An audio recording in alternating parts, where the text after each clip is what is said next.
Hi, welcome back to Wine Mastery. In this episode, we are going to taste one of the most fantastic wines there is. It's from Portugal. Can you guess? We're about to taste it now.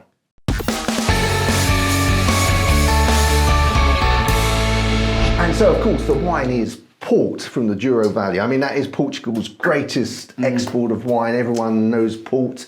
Everyone's heard about it from around the world. You know, it is typically British. So yeah, I mean, a lot of English money went into port vineyards. It is something that I think a lot of people love, and it is very traditional. Yeah. So I'll let you talk. This is the bottle. And I'll let you talk about it, because you sell this, don't you, John? I do sell this, yes. And yeah, port is one of those things. I mean, everybody at Christmas, everybody has port. The amount of port we sell over the Christmas tree is unbelievable. Not complaining. But port, it shouldn't just be reserved for Christmas. Port is a delicious drink, as you'll be well aware. I mean, it's mainly kind of reserved for, you know, after dinner. You can have an aperitif before, but a lot of people do keep it for after dinner. And there's lots of different kind of styles of ports out there. The one we're tasting today is the Niepoort. And Niepoort, I think they're the 6th generation of owners of Niepoort, and you know, I've tasted a lot of port, and this is by far the best port I've ever tasted. But they produce a very little, very small amounts, so it's quite an exclusive bit of port. But wherever they go, they win 10 out of 10 compared to the Krug of the champagne world, and rightly so. Now, this evening we're tasting their late bottle vintage, but there are different styles. You've got there's Tawny, you've got Ruby, you've got late bottle vintage, and you've got actual vintages. Then you've got different ages on them. There's a fair few different styles. But the most popular by far is the late bottle vintage, and there is a reason behind this. Because for me, it straddles all those styles. It's got everything you want in one port. So let's have a look at the colour, John. Okay, let's have a look at the colour. I mean, you mentioned different styles of port, and for an aperitif, white port, I always enjoy a white port. Yeah, and the white port, it's a dry white port as well, so it's kind of, it's quite off the wall, is that one. But like you say, it's delicious, and it's only when you've had that as that little aperitif, you realise that you've been missing something. So you don't know, do you? The perfect meal for me is starting off with a dry port before the meal, and then finishing with a nice ruby port. And all the bits that go in the middle there. Okay. So back to the colour. Back to the colour. Now we have gone for these smaller little ones called tulip glasses, which is perfect for port, because you don't want to overdo it on your port. You wouldn't have what we say wine glass. Well, it's up to you.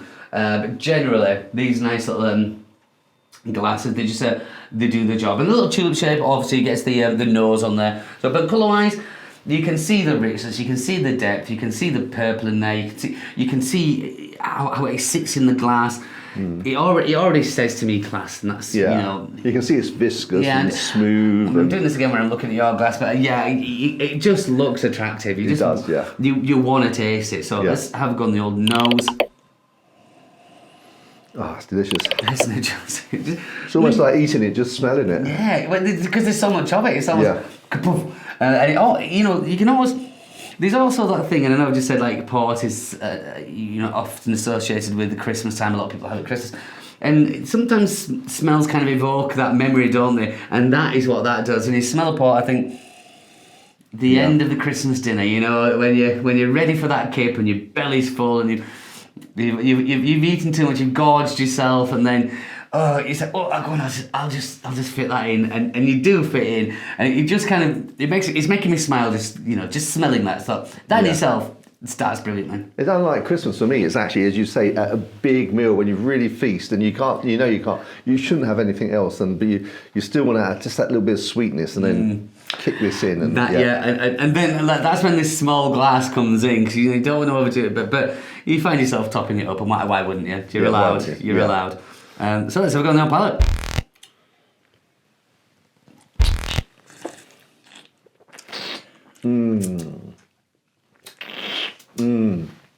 I think I need to take a second there just to. You're right. That just transforms, doesn't it? It just goes through so many stages. It's quite full on when you first take it in your mouth, and as you say, when you just let it relax, and then the taste continues. It comes at you, just continues. You know what, John? I know why I rate this. I know I rate this because tasting that and just having that a second, just to like, it makes me feel blessed and very lucky. And I could shed a tear. Drink that because it just reminds me, because it brings together. It's not just for me. It's not just the flavour of the port, and I know I'm harking back to the Christmas bit, but it also brings back those memories of all the family together. And as you said, you feasted. You could be no more content. And just to top it off, the icing on the cake is that really raisiny intenseness, rich, sweet, but nice bit of acidity, so it's not cloyy. Lets you feel the whole. I think it's decadent almost, you know, but that kind of that richness. What's the word I'm trying to? It's almost like it's special. That's it. It's special, and it doesn't have, for me, a lot of sweeter wines or ports can have a sugary chemical fakeness about it. The Niepoort doesn't have that. It's just complete class. Yeah, it is, and I think it's just like. I don't know, as you say, it's just like you just associate it with the end. In fact, I mean, one of the things I think when I'm tasting this is that if I'm having this after dinner, I don't really like talking to people. You know, it's like, I'm saying, shut up, I'm concentrating on this. It's so nice. Don't take my attention. I want to concentrate. Shush! You know. I get that 100%. As I've said many a time, you know, Christmas time for me, after working all those long hours in the cheese shop, Christmas is my first day off after like 6, 7, 8 weeks of 7 days a week. So when Christmas comes, you know, you've done the present thing, you get with your family, and then of course a tremendous Christmas meal. And at the end of it, you're in that little kind of food coma as well. You've got that kind of almost snooziness going on, that perfect little space where we can't be described, that little sanctuary, and then there's just you and the pot, and like you've just said there, shush, just me and the pot, and then after the pot, having the most wonderful snooze. Even if you dribble a little bit, but you know, just in the armchair, it's a well-earned, and that just tops it all off. So I mean, regardless of the Christmas thing, even without the Christmas thing, it's special. It's a special drink, is that. Not just the flavour, the memories that go with it. Absolutely, and I was thinking of the times when really enjoyed a good meal. I've been in a restaurant and I've ended up with port. It's been a lovely meal, and after the last, I've got to go home. I can't be bothered to get out of the chair. I'm just so relaxed. Yeah, well, it's very true, isn't it? Yeah. Then you face that, but when you're at home, Christmas or not, you know you're in that comfort of your own home. You don't have to be anywhere. Nobody wants anything from you. It's just you and the pot, and that's healthy snooze. Healthy snooze. So the price of this is $24.99. $24.99. Well worth every penny. Every penny. So we normally do pairing with this, but I think perhaps we could do cheese, but I don't really normally I would say this is something after the meal and not to be paired with anything personally. Not with food. I would say you're fine, but obviously I won't say the one and only, because there will be other things as a personal thing where everybody wants to put with them, but for me it has to be Stilton. It has to be Blue Stilton, and it has to be Crop or Bishop Blue Stilton. It's been Stilton that's not aged so it's really, really old, but aged to perfection where it's softer.